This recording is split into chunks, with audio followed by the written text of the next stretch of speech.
आदरणीय दर्शकवृन्दहरू, यस च्यानलमा यहाँहरूलाई हार्दिक स्वागत छ। आज हामी कुनै पनि अपराधिक घटनाहरूमा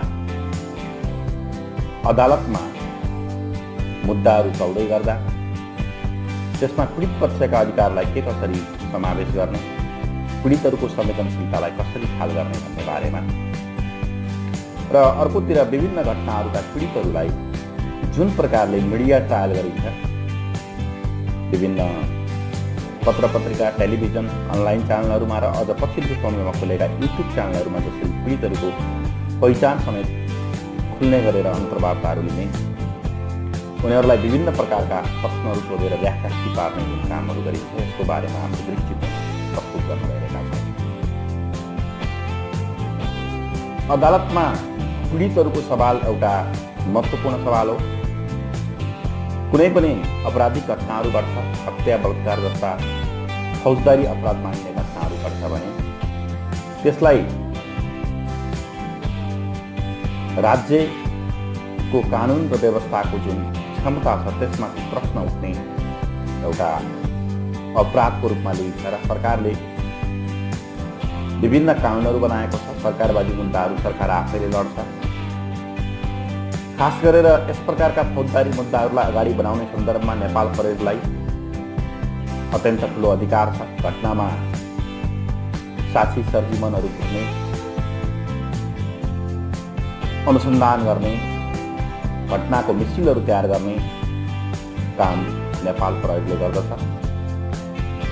सरकारी वकिलको राय अनुसार मुद्दालाई अदालतमा पेश गर्ने कामहरू प्रहरीले गर्दछ। संसारभरि नै यसरी पीडकहरूलाई द्वन्द्व दिने काम राज्यको इज्जतसँग, राज्यको प्रतिष्ठासँग जोडिएको रूपमा लिइन्छ र पीडकहरूलाई सजाय दिइसकेपछि राज्यले आफ्नो कर्तव्य निर्वाह गरेको ठानिन्छ। तर यो समग्र प्रक्रियामा पीडितहरूको अधिकार रक्षाको कुरा लामो समयसम्म एउटा विषयवस्तुको रूपमा उठेको थिएन। त्यसले गर्दा पीडितले न्याय नपाउने, पीडितका गोप्यताहरू हनन हुने, पीडितको संरक्षणका सन्दर्भमा समेत प्रश्नहरू उठ्ने भइराख्यो र 19औं शताब्दीदेखि नै पीडितहरूका अधिकारको रक्षाको कुरा पनि गर्नुपर्छ। अपराधीलाई सजाय दिएर राज्यले आफ्नो कर्तव्य पुरा गरेको ठान्नु हुँदैन। कानुनको वा न्यायको मूल उद्देश्य भनेको समाजमा पीडितको अधिकार रक्षा र उनीहरूले न्याय पाउने कुरालाई समायोजन गरेर अगाडि बढ्नुपर्छ भन्ने कुरा 19औं शताब्दीदेखि नै त्यस प्रकारका आवाजहरू उठे र क्रिमिनोलोजी धेरै हदसम्म अपराधीहरूलाई दण्ड सजाय दिन सक्षम भए तापनि क्रिमिनोलोजीले मात्रै, अपराध शास्त्रले मात्रै पीडितहरूलाई न्याय दिन सक्दैन, पीडितहरूका अधिकारहरूको रक्षा हुन सक्दैन। त्यसकारण पीडितहरूको संरक्षणको प्रश्न, पीडितहरूले क्षतिपूर्ति पाउनुपर्ने प्रश्न, पीडितहरूको इज्जत र प्रतिष्ठालाई पुनस्थापित गर्नुपर्ने प्रश्न मुख्य प्रश्न हो भनेर संसारभरका न्यायालयहरूमा यसलाई स्वीकार गरेको पाइन्छ। तर पनि हाम्रा अदालतहरूमा अहिलेसम्म पनि भिक्टिमोलोजी भन्दा क्रिमिनोलोजीको बढी प्रभाव छ। त्यसकारण संवेदनशील मामिलाहरूमा पनि, महिला र बालबालिकासँग सम्बन्धित मामिलाहरूमा पनि उनीहरूलाई अदालतमा कैयौं पटक उनीहरूले आफ्नो इज्जत, मान, प्रतिष्ठा गुमाउने किसिमले सवाल जवाफहरू गर्ने, उनीहरूलाई पीडित पक्षलाई नै दोष दिने खालका प्रक्रियाहरूबाट गुज्रनु पर्ने अवस्था हामीले चाहिँ देख्दछौँ। यसमा चाहिँ क्रिमिनोलोजीको व्यापक प्रभाव छ र त्यसमा भिक्टिमोलोजीलाई मिसाउन सकिएको छैन। अब यो भिक्टिमोलोजी भन्दा बित्तिकै हामीले न्याय पाउने सन्दर्भमा राज्य भन्दा पनि पीडितलाई राज्यले अझ मुख्य विषयवस्तुको रूपमा राख्नुपर्छ। कुनै पनि अपराधमा अपराधीले सजाय पाउँछ र राज्यले आफ्नो तर्फबाट निसाब गर्नको लागि पहल गर्छ। सेवा शुल्कहरू, जरिमाना इत्यादि राज्यको ढुकुटीमा जान्छ, तर पीडितले के पाउँछ?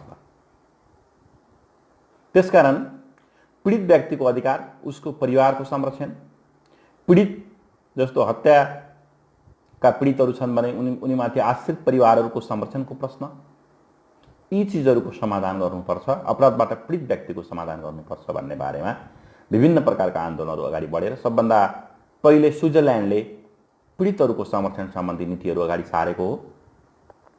पछि संयुक्त राष्ट्रसङ्घले 1985 मा UN declaration of basic principle of justice for victims of crime and abuse of power भनेर जुन एउटा सिद्धान्त घोषणा अगाडि सार्यो, त्यसले पीडितहरूका विभिन्न अधिकारहरूलाई अगाडि सारेको छ, जस अन्तर्गत सम्बन्धित निकायमा उपस्थित हुन पाउने अधिकार, आफ्नो भनाइ राख्न पाउने अधिकार, जानकारी पाउने अधिकार, गोपनीयताको अधिकार, संरक्षणको अधिकार, क्षतिपूर्तिको अधिकार, पुनर्स्थापनाको अधिकार, औषधोपचार पाउने अधिकार आदि पीडितहरूको ग्यारेन्टी हुनुपर्छ भन्ने कुरालाई युएनले अगाडि बढाएपछि यो क्रिमिनल ल सिस्टममा भिक्टिमोलोजीको कुरा, पीडितहरूको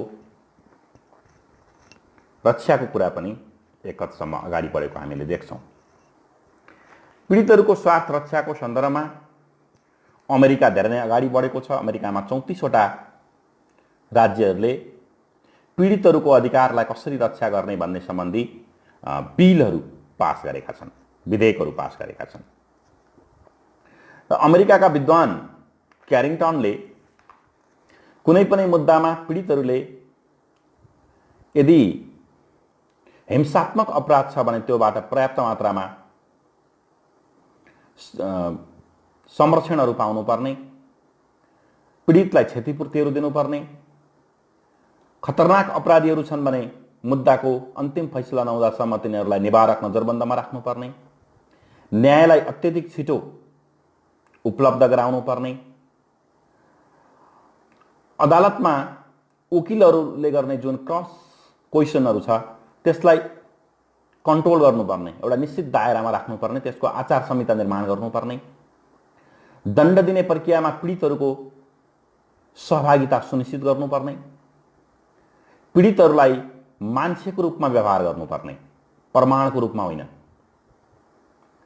उनीहरूको मानवताको रक्षालाई पहिलो प्राथमिकतामा राख्नुपर्ने, उनीहरूलाई मानवको रूपमा व्यवहार गर्नुपर्ने, प्रमाणको रूपमा होइन।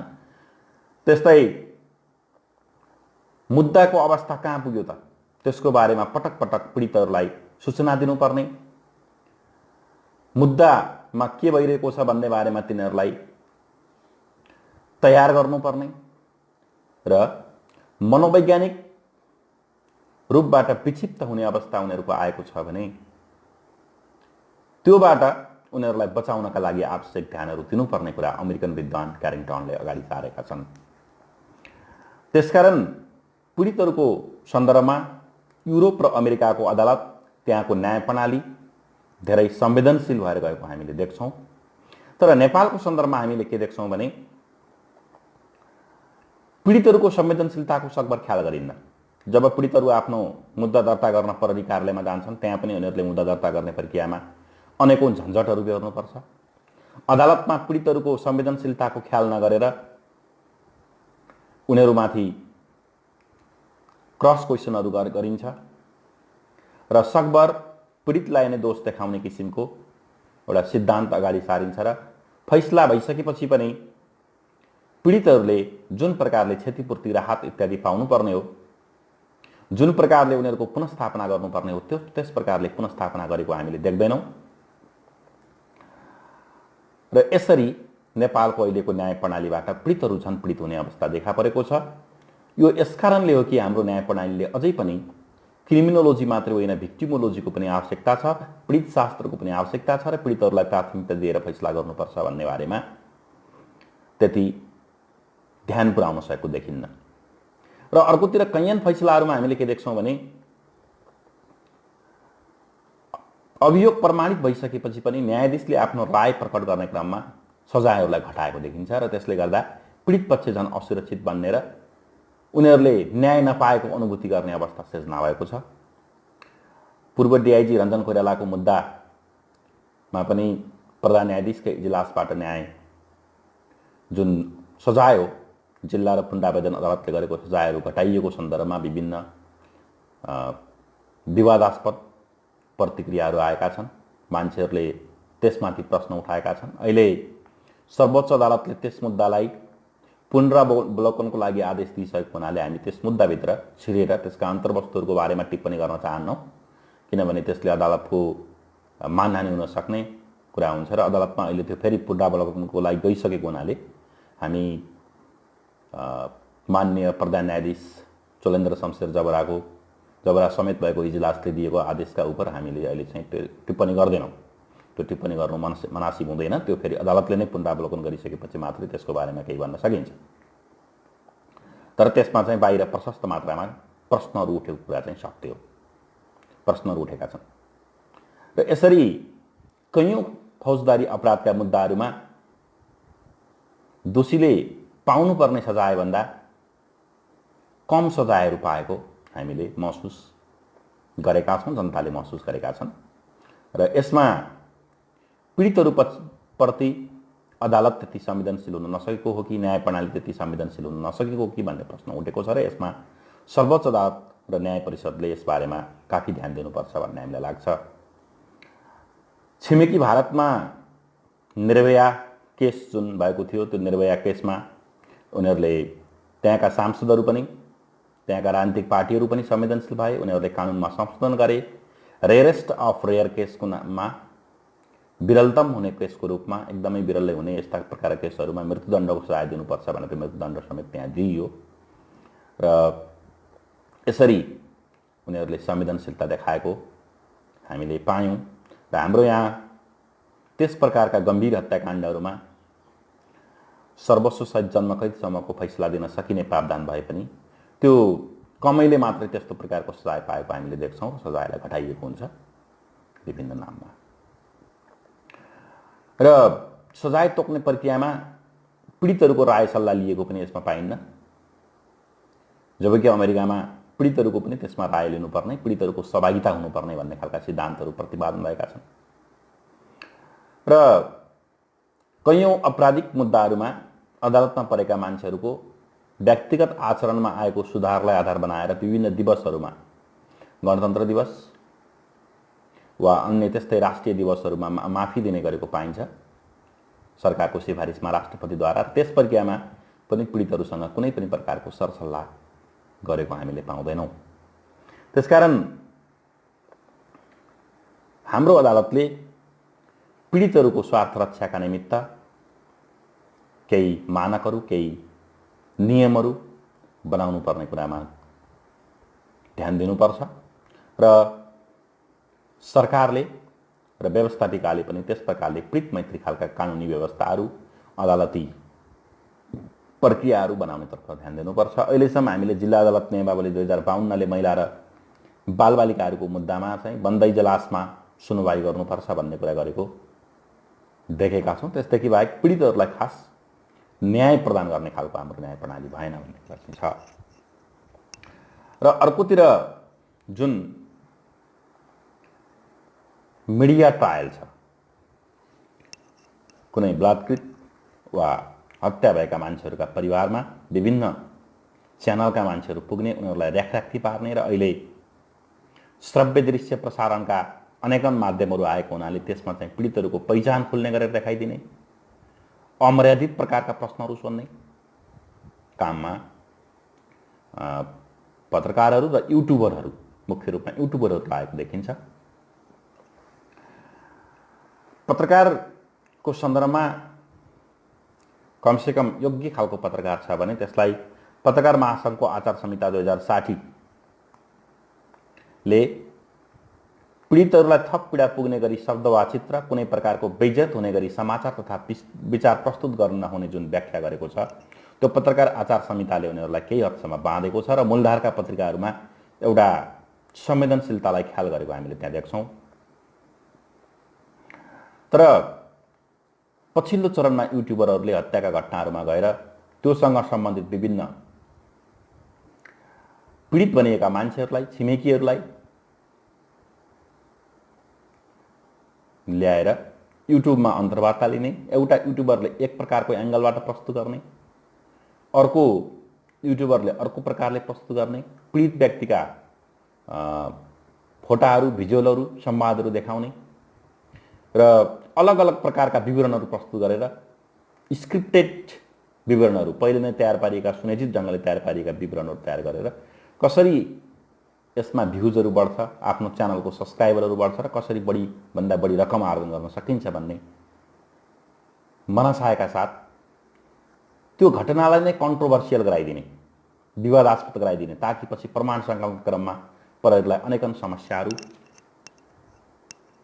आउन सक्दछ।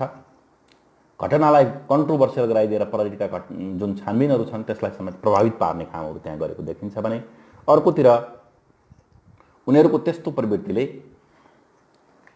पीडितहरूको सुरक्षामाथि गम्भीर प्रकारको प्रश्नहरू उठेको छ।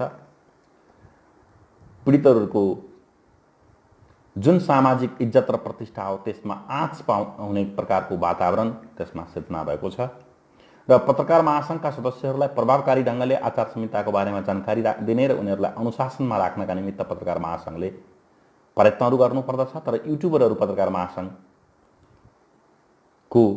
बााउन्ड्रीभन्दा बाहिर छन्। तिनीहरूले आफ्नो हिसाबले मनलागी हिसाबले समाचारहरू प्रस्तुत गरेका छन् र त्यस्ता प्रकारका कन्टेन्टहरूलाई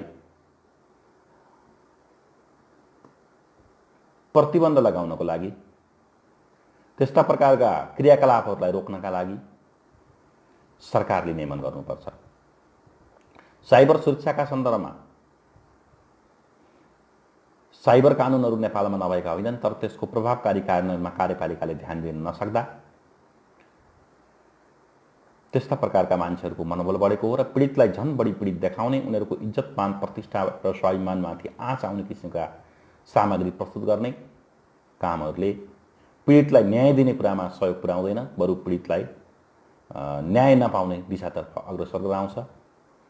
निर्मला पन्त हत्याकाण्डमा पनि हामीले के देख्यौँ भने जुन प्रकारले मिडियाहरूमा तथ्यहरूलाई म्यानुपुलेट गरियो, तथ्यहरूलाई बटारियो, त्यो कुराहरूले गर्दा त्यो हत्याकाण्डका सम्भावित अपराधीहरूलाई पत्ता लगाउने कुरामा प्रहरीलाई अत्यन्त कठिन भयो। प्रहरीले ठिक तरिकाले काम गर्न सकेन र प्रहरीले जुन जुन मान्छेहरूलाई अभियुक्तको रूपमा पक्राउ गरेको थियो तिनीहरूलाई छोड्नुपर्ने अवस्था सृजना भयो। नेपाल प्रहरीले पीडितप्रति संवेदनशीलता देखाउँदा ठुला ठुला आपराधिक घटनाहरू पनि तत्कालै पत्ता लगाउन सक्दछ अपराधीहरू भन्ने कुरा, धेरै कुराहरूमा हामीले थाहा पाएका छौँ। धेरै घटनाहरू सल्भ गरेको छ प्रहरीले। यस्ता हत्याका घटनाहरू सुनिश्चित ढङ्गले भएका विभिन्न घटनाहरू नेपाल प्रहरीले सल्भ गरेको देख्छौँ। कतिपय घटनाहरूमा त एकदमै छिटो 5-7 दिनमै 24 घण्टाभित्र पनि अपराधीहरू पत्ता लगाएको छ। नेपाल प्रहरीको अपराध अनुसन्धान गर्ने क्षमता त्यति कमजोर होइन, तर मिडियाले म्यानुपुलेट गर्यो भने, तथ्यहरूलाई ठिक ढङ्गले प्रस्तुत गरिएन भने यो मुद्दा चाहिँ डाइभर्ट हुन्छ। प्रहरीले गरेको काममा पनि विश्वास नमान्ने प्रवृत्तिहरू अगाडि बढ्छ। यद्यपि पुलिस प्रशासनबाट पनि त्यस्तो कतिपय अवस्थामा पीडितहरूप्रति पर्याप्त संवेदनशीलता नदेखाइएको, मिलापत्रबाट घटनाहरूलाई टुङ्ग्याउने कोसिस गरेको, साबिती बयानहरू साबिती गराउनको लागि बल प्रयोग गर्ने तर प्रमाणहरू इत्यादि राम्रोसँग जम्मा नगर्ने जस्ता कतिपय कमी कमजोरी प्रहरीबाट भएको कुरा तत्कालीन सर्वोच्च अदालतका न्यायाधीश कल्याण श्रेष्ठले गरेको अध्ययनबाट पनि देखा परेको थियो। उहाँले त्यस्तो कुराहरू प्रतिवेदनमा राख्नुभएको थियो। तर पनि केसको दाँजोमा हामीले हेर्दा नेपाल प्रहरीसँग यस्ता आपराधिक घटनाहरू सल्भ गर्न सक्ने, हत्यारा पत्ता लगाउन सक्ने क्षमता विश्वका कतिपय प्रहरीहरूको दाँजोमा राम्रो छ र साधन स्रोतको कमी, विभिन्न प्रकारका टेस्टहरू जुन चाहिँ एउटा वैज्ञानिक ढङ्गले गर्नुपर्ने टेस्टहरू हुन्छन्, बेसेरा टेस्ट, डिएनए टेस्ट इत्यादि प्रविधिहरूको लागि चाहिँ अलिकति प्रविधिको अपुगपन त्यहाँ हामीले चाहिँ देख्छौँ। त्यसकारण नेपाल प्रहरीलाई सही ढङ्गले घटनामा काम गर्न दिने कुरा, प्रमाणहरू सङ्कलन गर्न दिने कुरा हामीले चाहिँ गर्नुपर्दछ। त्यसमा हामीले बाधा पुर्याउनु हुँदैन र यस्तो युट्युबर इत्यादिले त्यो कुराहरूमा चाहिँ त्यसरी पीडितहरूको संवेदनशीलतालाई ख्याल नगरेर बाधा पुर्याउने कामहरू गर्छन् भने त्यसमा कानुनी कारबाही गर्नका लागि प्रहरी प्रशासन पछाडि हट्नु हुँदैन, यो कुरा हामीलाई लाग्छ। र अर्कोतिर अदालतले पनि पीडितहरूको हक, अधिकार, मान, सम्मान, प्रतिष्ठामा आँच पाउने प्रकारका यस्ता जुन घटनाहरू भइरहेका छन्, यस्तो घटनाहरूको बारेमा मुख्य चासो देखाउनु पर्ने कार्यपालिकाले हो। कार्यपालिकाले नै कारबाहीको प्रक्रिया अगाडि बढाउनु पर्ने हो। परन्तु अदालतले पनि यस्ता कुराहरूमा संज्ञान लिएर अदालती प्रक्रियाभन्दा बाहिर यस्ता मिडिया ट्रायलहरू भएको देख्दाखेरि त्यसमा कार्यपालिकालाई सचेत गराउन सक्छ। छिमेकी भारतमा हामीले के देख्छौँ भने अदालतलेमा कुनै मुद्दा परेको बेला व्याख्या गर्ने कुरा त छँदैछ। अदालतमा कुनै मुद्दा पर्छ भने अदालतले व्याख्या गर्छ। मानहानिसँग सम्बन्धित यस्ता मुद्दाहरूमा पनि अदालतले विभिन्न प्रकारका व्याख्याहरू गर्ने र सहाय दिने काम गरेको छ। तर बाहिर पनि अदालतका प्रतिष्ठाहरूमाथि आँच आउने खालका कामहरू हुन्छन्। कुनै मुद्दा विशेषमा अदालती प्रक्रियाहरूलाई प्रभावित पार्ने किसिमले मिडिया ट्रायलहरू हुन्छन् भने कार्यपालिकालाई सचेत गराउने कामहरू चाहिँ अदालतले गर्न सक्छ। भारतमा त्यस्ता कैयौँ घटनाहरूमा अदालतले आफै संज्ञान लिएर, आफै त्यो चाहिँ नलेजमा लिएर त्यो घटनाहरूलाई कार्यपालिकालाई सचेत गराइरहेको हामीले पाउँछौँ र कार्यपालिकाले अदालतले दिएको आदेशअनुसार त्यसरी त्यस्ता अदालतभन्दा बाहिर हुने ट्रायलहरूलाई रोक्ने कामहरूमा अदालत पनि त्यहाँ चाहिँ अलि प्रोएक्टिभ भएको हामीले देख्छौँ र त्यस्तो गर्न मिल्छ। स्वतन्त्र न्यायपालिका भएको देशमा पनि त्यस्तो गरिएको उदाहरण हामीले चाहिँ भारतमा देखेका छौँ। त्यसकारण नेपालमा पनि त्यस्तो गर्न नमिल्ने होइन र अदालत पनि यसमा चाहिँ अलिकति संवेदनशील भएर यो कामहरू अगाडि बढाउनुपर्छ भन्ने हामीलाई लाग्छ। धन्यवाद।